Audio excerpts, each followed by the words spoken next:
How to hide the last scene in your WhatsApp. Hey guys, in this quick tutorial I'm going to show you that how you can hide the last scene in your WhatsApp.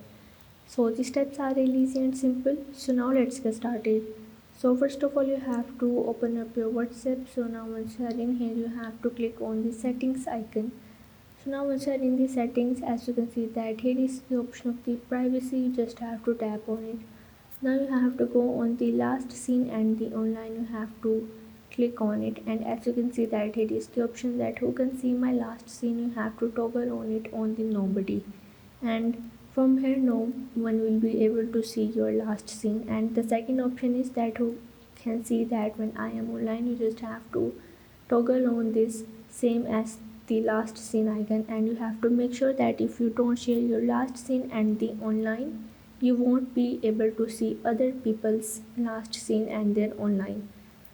So this is how you can hide your last scene in your WhatsApp. So if this video helped you out, make sure to like and subscribe the channel, and see you in the next video.